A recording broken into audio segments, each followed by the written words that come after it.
I don't have any notes to introduce the speaker, but I've known him for a couple of years. He's my brother, just in case you don't know. He's going to speak on the history of recording music in Jackson. It's a pretty long history, and he knows a lot about it, a lot more than what he's going to share, and he does a real good job. And like I said at the last time he spoke, I could tell some stories on him, but he knows stories about me, so I'm not going to say any stories. So here he is, James Mayo.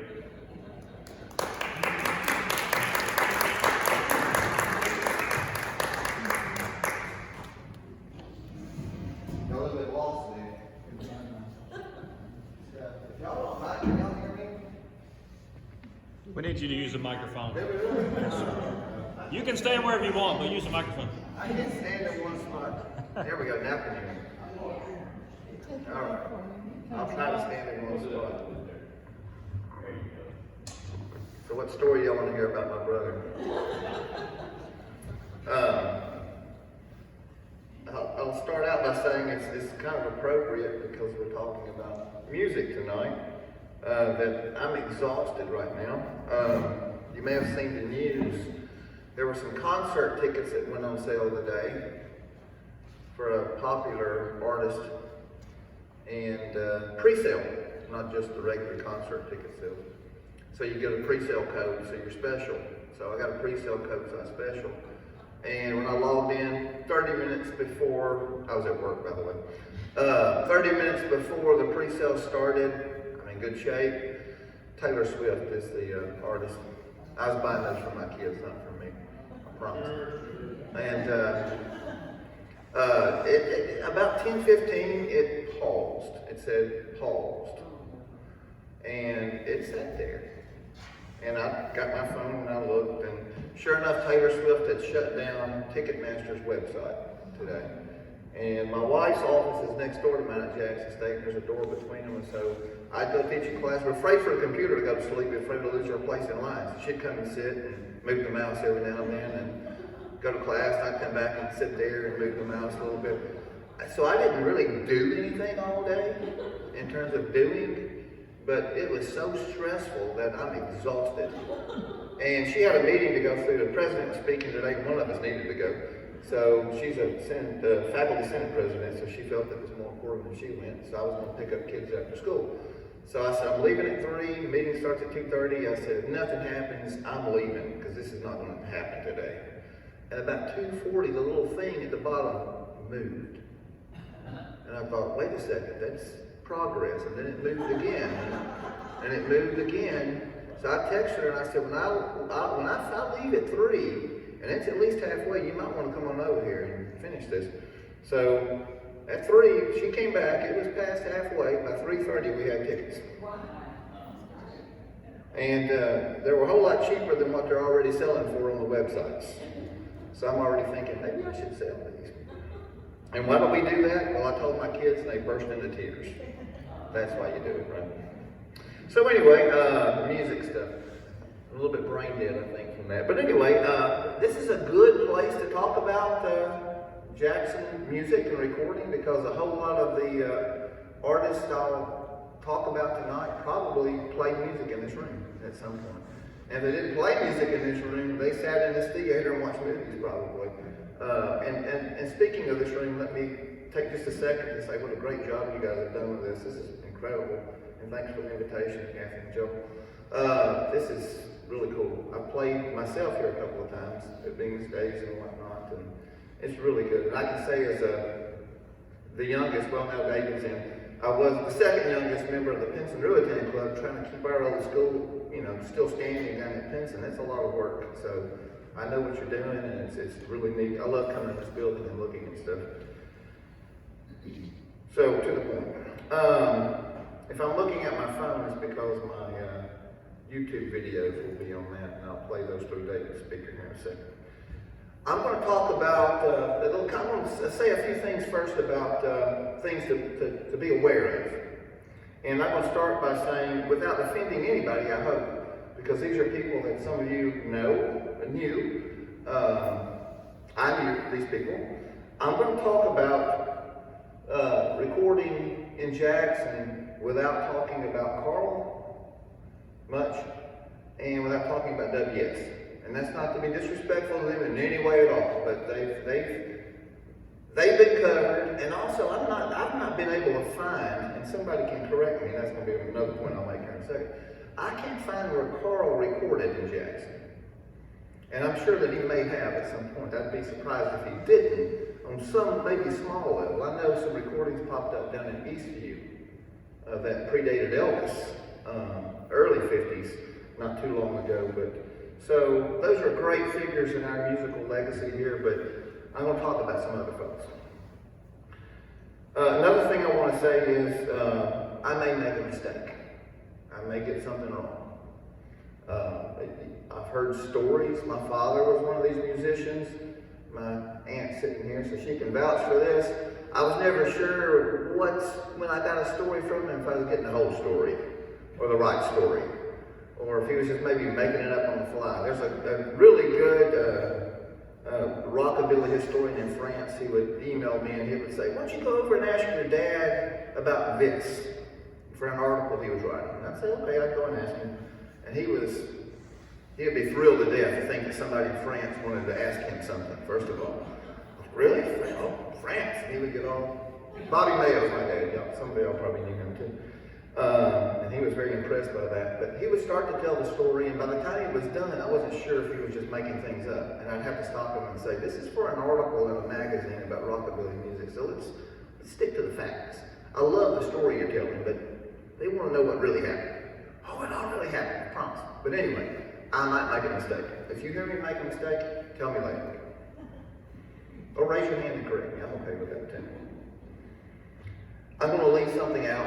I'm going to leave a lot of stuff out. So you might hear me notice that I skip over something, and that's not intentional.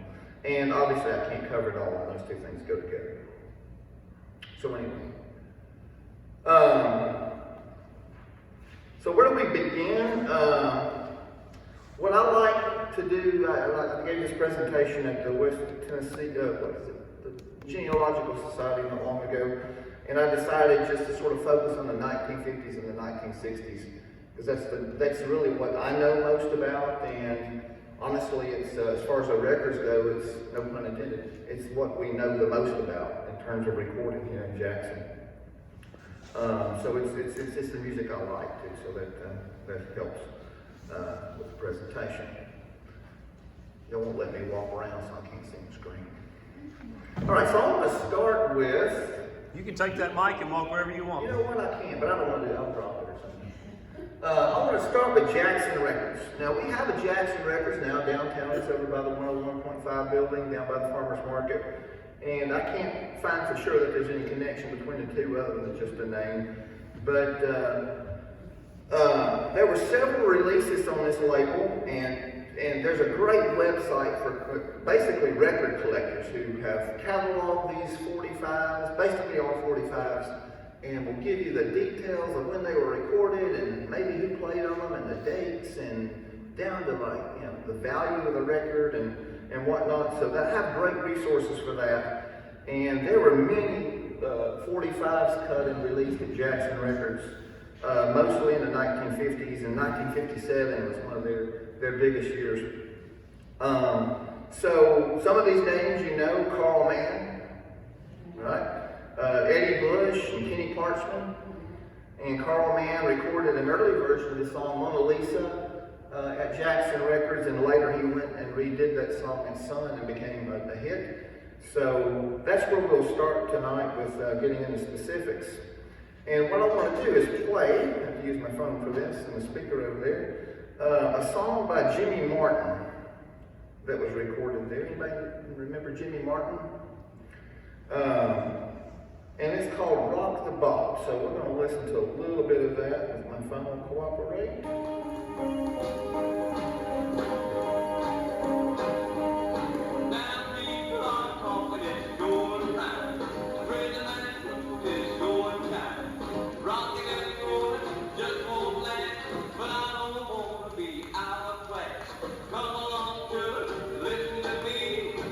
Rock the bop, the boobly beep bop beep. Rock the bop and really bebop beat. Rock the bop and really bebop beat. Rock the bop and really bebop beat. Rock the bop and really bebop beat. Come along, children, and listen to me. Rock the bop and really bebop beat.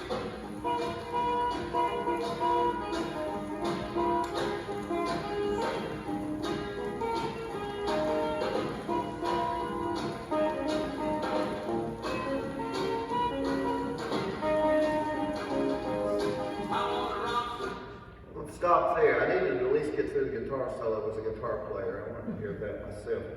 But it's also important, and here's why. You recognize the kind of music you're hearing there, right? And we call that what? Rockabilly, good. And of course, a lot, you should expect a lot of what you'll hear tonight will be rockabilly style music. That's what we're famous for in Jackson. And I don't know, I've thought about this a lot. I've got, oddly enough, a good friend from Spain who came to get his PhD in English at Vanderbilt. Only because he didn't know it was a good school, he said. He came there because it was in Tennessee. And he had grown up like a music fan. And he could, if he were here tonight, probably should be, he could probably tell you the day and week of the week this song was recorded. And I could ask him something about a Marty Robbins song from 1962, and he'd say, oh yeah, that was recorded in December at RCA Studios in Nashville, and so-and-so played this, and he's just like an encyclopedia. So he and I had this conversation a lot, and we can't nail it down. And that question is, what is it about the space between, say, Jackson and, we won't give anybody north of us any more credit, Jackson and, say, Corinth, Mississippi, that made this kind of music work? And made it blow up into rock and roll as we know it. And what Elvis did came out of a rockabilly tradition. Of course, the South in general is full of great music, but there's something, we call it the rockabilly highway, right down the car ends, right? And so what you're hearing there with that guitar drive and that, I guess it would be Kansas City boogie woogie piano style that goes back to, what's his name? I'll think of it tomorrow. Jazz piano player. Anyway, no, the jazz, like Kansas City Jazz. David, help me. No, I'll think of it later, and I'll come back next month and I'll tell you who it was. But that style, I'll think of it later. But anyway, that sort of rolling boogie woogie, you know that term, right? That style. What's that? No. Anyway, I'll get distracted and I'll think about that all night. But all these clubs between here and there, the Cotton Bowl, the Supper Club, 45 Club, Hayes Haven, and it just goes on and on, right? Where all these things were taking place. And my theory is that it's this. And you can't prove anything like this, of course. That's why it's a theory. That's why it's a good one. And it's not really in the water. It's in the fire water. And that's what I've come up with. That the people who made a lot of this music were a little rough around the edges. They may have worked a hard job all day long, maybe in the mill across the street. One of them for sure we'll talk about tonight, I'm pretty sure did, Billy Wayne Robinson. I know his brother did. Or some other tough job. And when they went out at night on Friday or Saturday night, they were rough around the edges when they did that too. And the crowds were rough around the edges. And the music reflected that. Does that make sense? And my dad told me many times, and I've heard it and seen it in other places too, about all the times they had to play music behind a chicken wire fence because of the balls being thrown at them. Not because they were bad, not because they were good, but just because people wanted to throw balls, right? So it was just their way of protecting themselves, I suppose.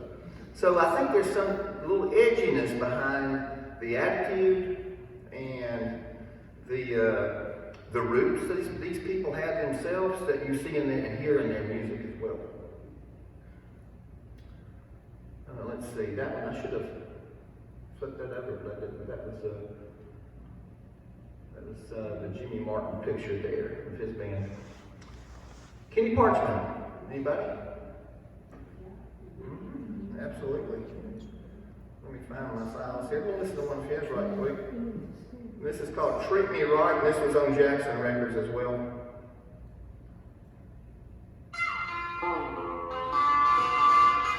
1957.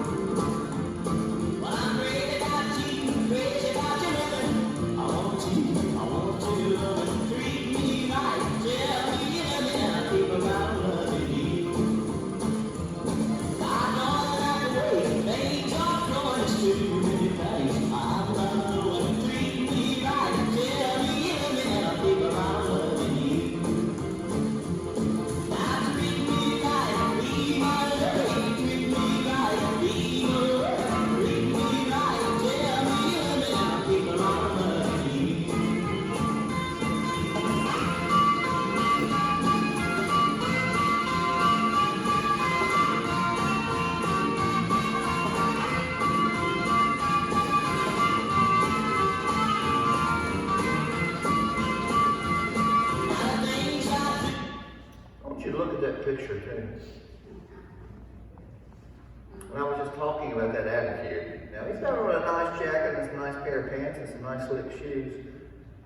But there's something in that pose, right? That's a little bit edgy, right? A little bit pushing the boundaries a little bit. One of the poets, I'm an English professor, I talked about Walt Whitman, whose poems came out in the mid-1800s, and he presented himself in the front of his first book, not as a poet with the big collar and the whole thing, but with a work shirt on and a hat, and he's standing like this in his drawing of himself. And it caused a scandal because that's not what a poet's supposed to look like.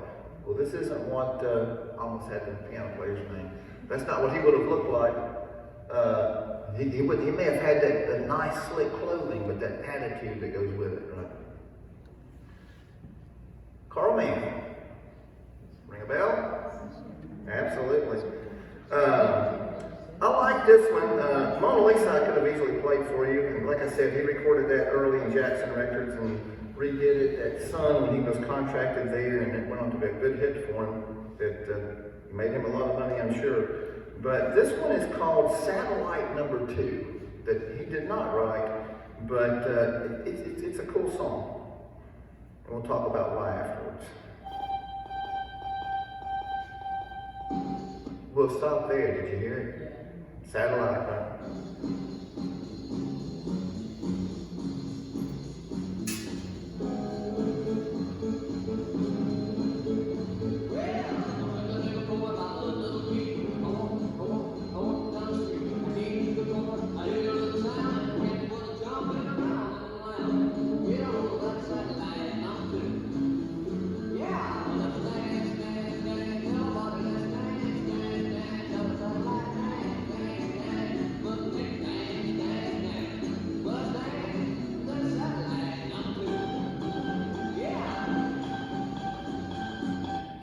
Space race is going on. We've got Sputnik. You hear the mention of Sputnik in the air, and the little guitar sounds there that sort of sound like that space beeping. So you can hear the cultural influences coming into the music too, from what's going on in the world. And I didn't keep going with that one, but I just wanted you to hear that little tidbit of that one, so you could hear that at the beginning more than anything else.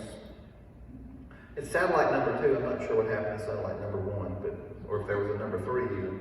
But it'd be kind of interesting to find those. Now this next label that I want to talk about, and let me stop so I don't forget this. And if you go back to the Kenny Clarkson song that I played a little bit of, the recording quality of that song, and now this is coming through a YouTube video. It's somebody with a record player playing 45, probably with a microphone beside it, or they've hooked it to a computer somehow. So the quality is not going to be like a CD, of course, or something like that. But maybe you could hear that the quality of that song wasn't really that bad. I mean, for 1957 and a small label in Jackson, Tennessee, an old 45 that somebody's playing on a YouTube video, that it had a good mix and balance of the different instruments, and the overall sound quality was pretty good. Because they must have had, and I don't know this, but they must have had nice technology there at the Jackson Records. Now, Wood Records was, it's kind of important to me, and I'll talk about why in a second, but this one was run by Lamar Davis. It was on North Royal Street in Jackson. It's just before you get to Oman Arena. It's kind of the last house on the right there, it's still there, and I don't think it's being lived in now, just past the Martha Wine factory on the right. There were 6 recordings that Lou released between 1957 and 1959, and some of these, the 3 of them, particularly Curtis Hobach, you may have heard of, Lamar Davis himself is responsible for 2 of those 6, and Franklin Stewart. I ran across one of his records yesterday, actually, just thinking about this program tonight. Well, no, it popped up on a Rockabilly page I was looking at on Facebook. But Lou was a pretty nice little label. It was named for his wife, Mary Lou. And what's cool to me about Lamar Davis's label, besides the good songs and the good records, is that he grew up in the house that I live in Pinson, which will be important again later. Another rockabilly musician lived in that house too, off and on in later years. And he never made the connection. I had to make it for him. Called the Rockabilly House. So Lamar he was from Pinson originally, and started this label. And it went on to become Hillcrest's label that he worked with Charlie Roach, another local musician and recording engineer for the times. They had, did I skip something? Let's see, make sure I didn't. Obviously I didn't. We're there. Oh, I did skip something. I wanted to show you 2 Lou 45s, with at least one of them that I have, that I was able to find. And these are extremely rare. And I'm not a record collector. I only have these because Lamar Davis grew up in the house that I live in. And I was able to get them on eBay actually and beat somebody to the price that was a whole lot cheaper than what it probably should have gone for. And I have 2 of them. I think there were, did I say 6? I would love to have all 6 of them. But I can tell you this, it was a little bit creepy and spooky, just a little bit. When this thing came in the mail, I put it on the record player in the house that he grew up in, and I thought, well, there's his voice in this house again after all these years. And I thought, well, I don't want to stir up anything and get any spirits moving around that. Well, or maybe I do. You know, I didn't want to hear my guitar upstairs start playing at night by itself, for sure. But anyway, he was involved also in the Hillcrest Records, which had 2 releases in 1959, and it was the label itself was actually an experiment that was run by Charlie Roach, but he used Lamar Davis' Lou studio on Royal to do his recording. And this is an important record for me and my brother and my aunt over here too. My dad plays on this recording that you see here. Billy Wayne Rollison, Perry Rollison from down the street here by the mill. That's a name that should be familiar to you. And I do have a British bootleg copy of that. This is how popular and important that music is. This is a British bootleg of that original 45. And I had to pay $25 for the bootleg. My older brother has our original copy of this. Maybe he has 2 actually. Let's see. He had 2 releases. They were one by Tony Snyder and the Teen Kings, and one by Billy Wayne and the Jackson Boys. I've never seen the Tony Snyder cut. And there is Billy Wayne and the Jackson Boys. That's my dad on the far left with the guitar in his hand. He's the tallest one there. And Billy Wayne, if y'all and who knew Billy Wayne? I mean, he was a crooner all the way. He had the look, he's slender, good-looking guy, a great voice. There was a live show that they did in Corinth on the weekends, and I don't know why, I'm glad this happened, but somebody decided to record all those live radio broadcasts. It was called the Wildcat Jamboree. And I don't mean recorded at home on the radio, but recorded like in a radio or somewhere where it was kind of professionally recorded. And it was released in Europe, of course. They love our rockabilly music, I think, more than we do. And this guy's up there like talking, you know, like he's doing his live advertisements for the Sinclair station, you know. Come on, Bobby Soxers, if you're out tonight riding around, stop by Smith's Sinclair. Then come on down and listen to Billy Wayne or whoever. So we're lucky to kind of have those recordings of him too. This 45, included two songs. One was called Walking and Strolling, and one was I Love My Baby, or sometimes it's called Love My Baby. Actually was reviewed in Billboard magazine in 1959. It was called a great rocker, quote unquote, with, quote, moderate sales potential. I think they missed the mark on a moderate sales potential, but I know that they got the great rocker part right, for sure. So let me pull it up, and we will listen to a piece of it right quick. Find where it was. There we go.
And tell you a little funny story. There's a guitar solo, the second guitar solo about to start, and I think to my father's dying day, he was still angry with whoever was in the engineering booth for not turning his guitar volume up in time, as a guitar player would. So listen for it here in a second. You'll hear it coming up. And he's still somewhere upstairs mad about that, I promise. You hear that?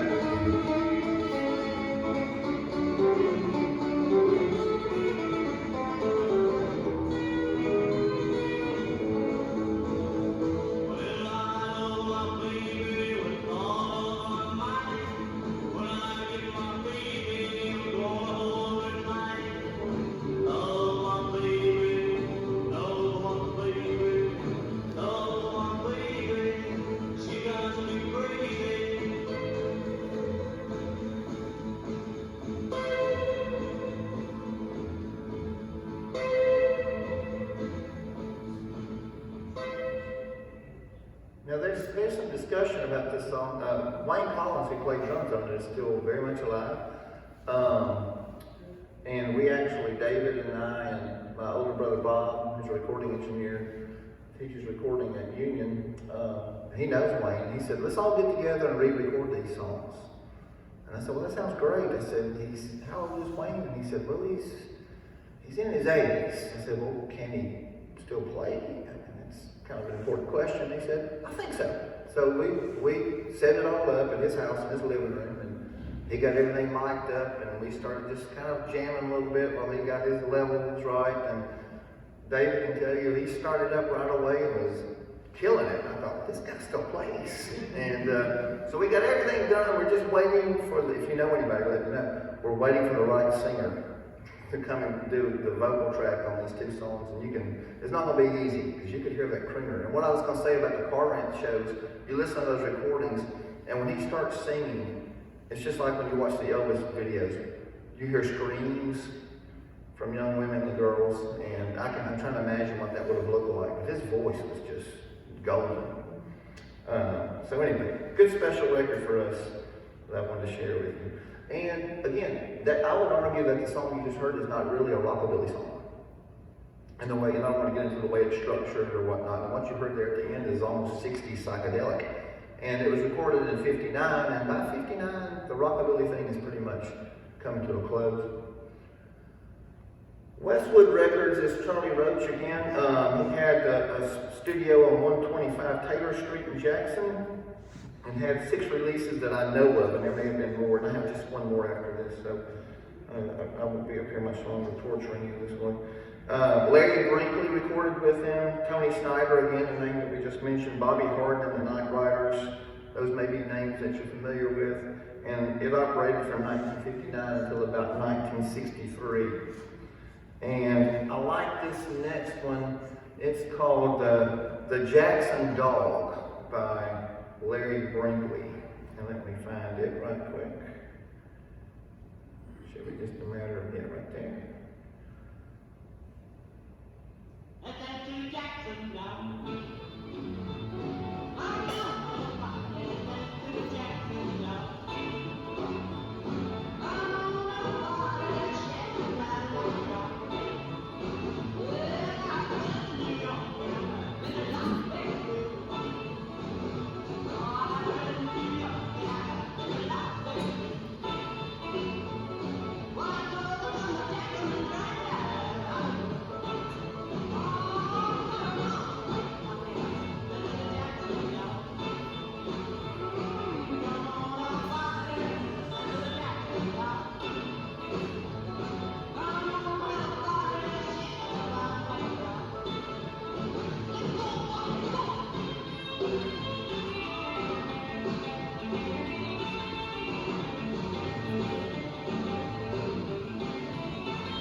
So that one in 1963 does sort of still have that rockabilly sound to it, but it's, I would love to know who all these musicians were who played on these things, but what happens is we tell each other when, say in 1963, or say by 65, or 67, 69, 71, and then it kind of fades out and we forget who they are, and then we lose these people. As you guys know who are preserving history here, when it's gone, we only can speculate, you know, and make guesses, and sometimes those are incorrect. But that, and if you know this kind of music, and some of you do, I know, you're familiar with having a song title that's also the name of a dance. Well, like the Twist, for example, everybody knows that. Walking and Strolling that Billy Wayne did, or the Jackson Dog. He's talking about doing the Jackson Dog. I'm not sure what that dance would look like, but that's what he was talking. I'm not sure what Walking and Strolling looked like either, but I can kind of visualize that one. So there's just one other one I want to bring up, and I do not have a clip from this one to play for you, but it's one that I ran across in my research. At some point, I knew about Spectrum Records, and they had some things in the 70s. And there's one that I do want to mention to you because you're a historical society and you preserve a museum here, and this might be of interest to some of you. They operated from around 1971 to about 1974 and had about 10 releases according to the people who catalog these things and have done the real research. And Kenny Parchman was one of those. You've heard his music tonight. And one of the things that I happened upon with Spectrum Records was that they had made a sesquicentennial souvenir album in 1972 of Jackson, Madison County. So we just went through, I'm not even going to try to say what centennial we just did something, right, with the bicentennial. I'd get it wrong. Well, it's 50 years. I teach English, not math. I think I would know that. So just add 50. Yes. Okay. Thank you. And we all saw that, and we're disappointed with the time capsule. But so this sesquicentennial album really got my attention, and I was intrigued by it. It had it featured Mayor Bob Conger, and this is all I know is it featured Mayor Bob Conger. Joyce Reynolds. Is anybody? I don't know who Joyce Reynolds is, and I couldn't figure out who that was. Rayburn Anthony, I know, musician. Some of y'all know that name for sure. Homer Jones, I know him from Pinson. He was, I'm sure he was saying something about agriculture, knowing Homer, or maybe at least Farm Bureau. Church choirs were on the record. A rocking chair marathon. Mm-hmm. And I looked it up. I'm only 53, so I had to go and look it up, and I was impressed. Emma J. Williams, y'all heard of? Historic Madison. Jack Smith. Ring a bell? It does, doesn't it? Ernest Franklin. I apologize for the typo up there. And I've never seen a copy of this album, and I haven't been able, well, I almost said I haven't been able to find one, but that's not actually true. When I spoke at the library, Jack from the Tennessee room stopped me in the middle of this and said, we have one. And I just haven't had a chance to go up there and listen to it yet. Because I really want to hear what Mayor Conver had to say, and I really want to hear what Homer Jones had to say, because I knew him personally. He was a member of our Pinson Road, founding member, one of the founding members of our Pinson Road Club. And some of this music and see what it's like. So that's really all I have for you tonight. Just I wanted to hit some of the major, well, maybe the only record labels. Now today in 2022, people are still recording music in Jackson. Like I said, we have Jackson Records still. But as you know, technology comes along and things change. Kids, young people, older people are doing this at home now with computers and nice microphones, and they're recording music and they're sharing the music that way. But as far as the studio experience goes, these are sort of some of the ones I want to share with you tonight. So I appreciate you letting me come and take your time. And if you have any questions, just ask me and I'll point to David and get him to answer them for you.